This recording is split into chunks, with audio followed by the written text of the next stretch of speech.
My takeaway is one of these things in America, cruise ships and fantasy sports. I'm fine with you doing them. I don't really get them. I don't want to be stranded at sea with insurance salesmen in the middle of the Atlantic. I'm not interested in that mode of travel, a cruise ship. When you were playing, Greg Jennings, in the NFL, did you feel at the end of your career that you could sense fans saw you as just a commodity they could bet on? Absolutely. Absolutely. I'm going to be completely transparent. I hated fantasy football for that reason, because all someone cared about, all a fan cared about was, oh, you killed it in fantasy for me. Oh, you suck in fantasy. And what I want to say as a rebuttal is I don't care.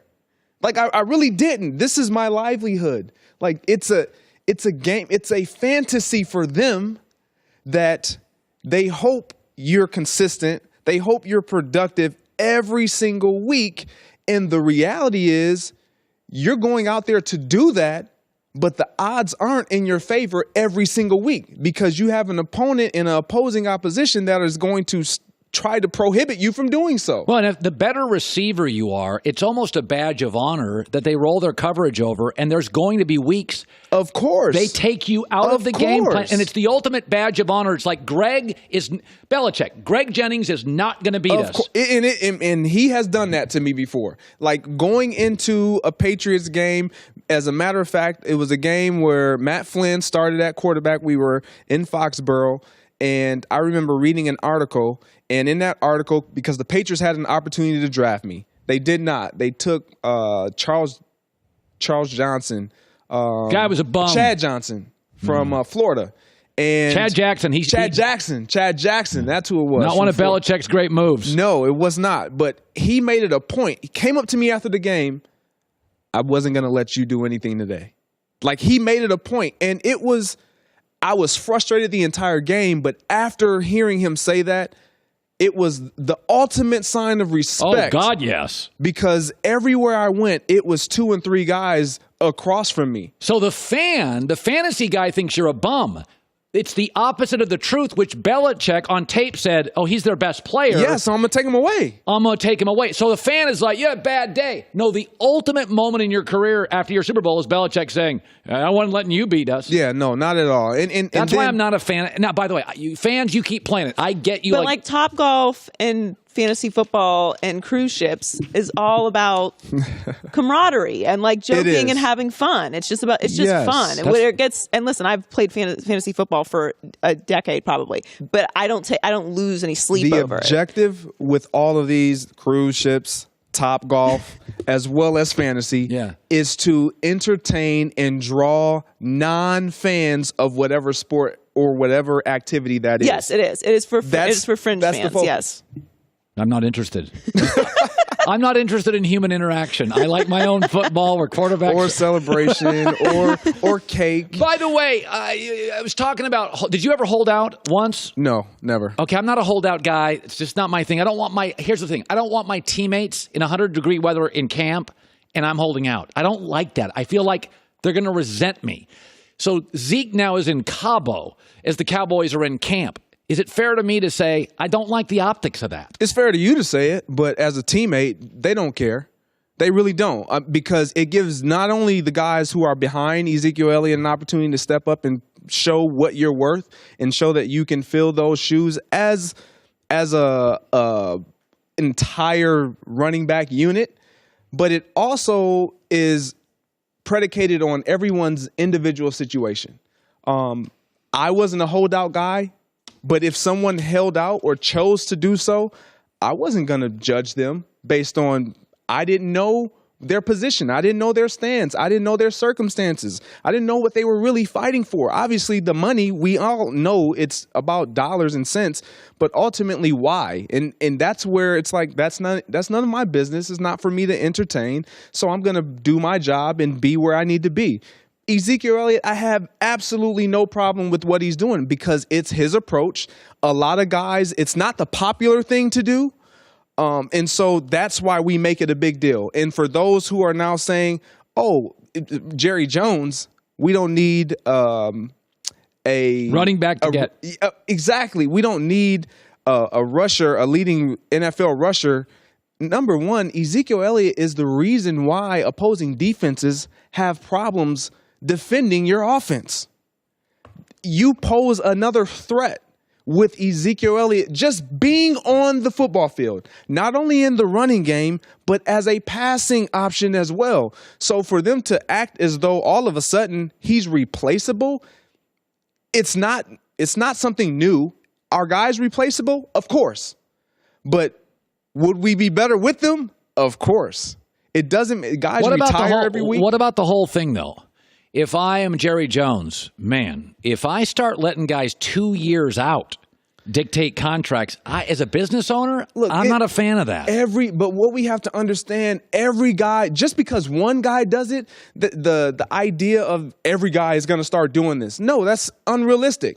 That's unrealistic because you have to know your value. You have to understand what you bring to the table and really have the gall to say, you know what, I'm going to bet on myself. Every guy is not cut like that. You have some of the top players in the National Football League that will not hold out simply because it's just not who they are. It doesn't mean they believe any less about their value and about what they bring to that organization and that team. It just isn't who they are. So you won't have that problem. All right. Hey, every time there's an Aaron Rodgers article that comes out, and Bucky Brooks, who I respect, came out and said, scale back a little of the love.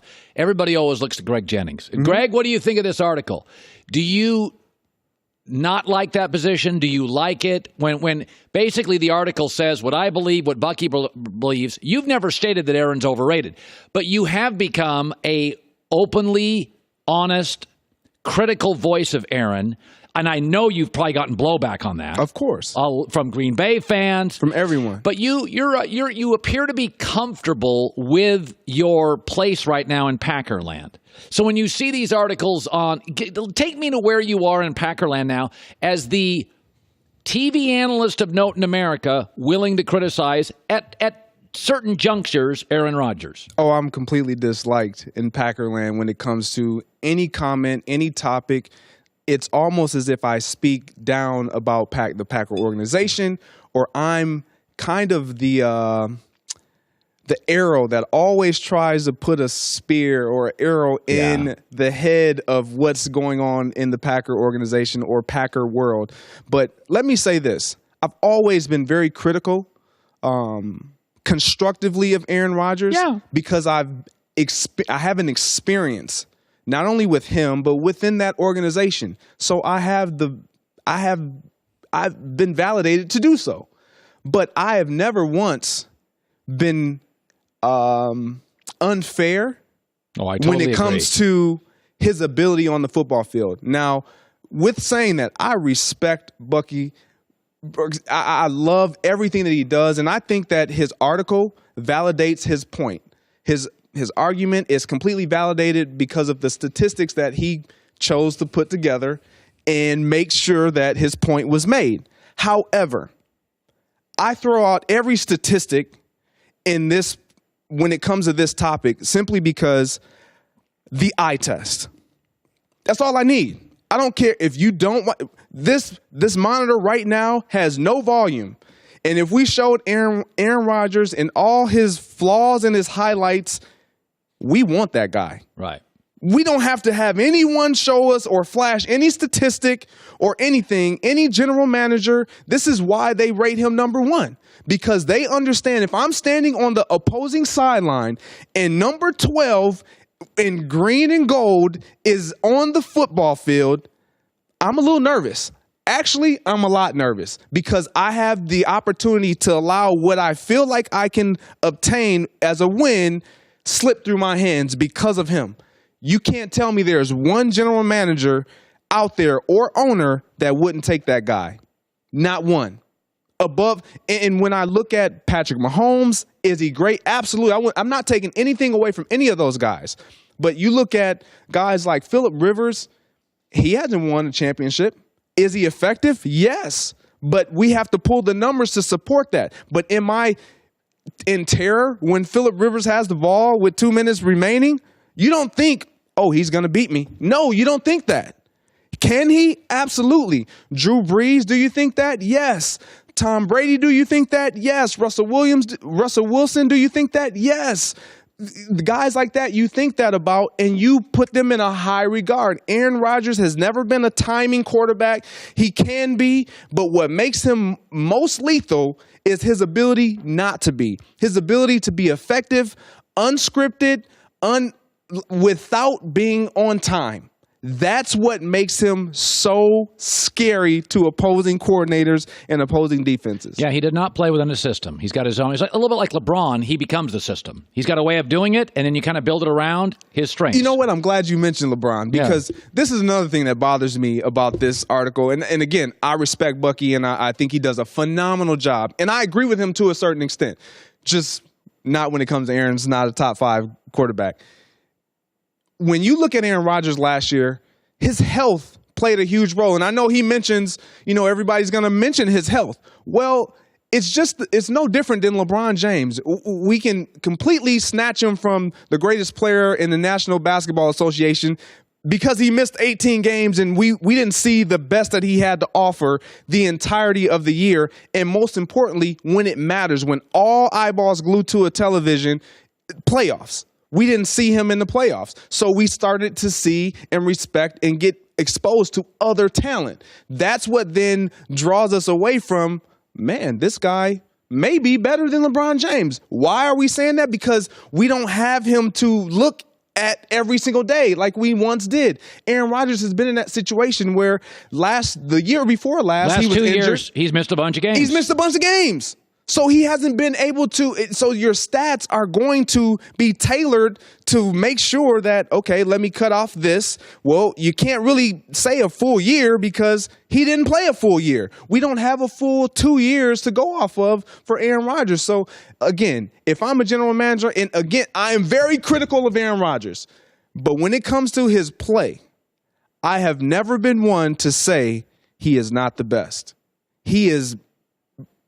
I wouldn't say he's the GOAT because of Tom Brady and what he's been able to accomplish, but Aaron Rodgers is right there in that question because of the threat that he poses. Yeah. He just doesn't have the wins to align with it. Almost like you're making up to him right here in the herd. Not at all. I'm not a makeup type of guy. I've never had a grudge or anything, but I know. Me same way. Oh, I'll be watching what he does. Right. I'm the same way with Westbrook. I'm not going to apologize to him, but he's welcome on the couch at any time. I'm not going to apologize to him. Greg Jennings. Hi, everybody. Thanks for watching. Subscribe here to get the latest from the show.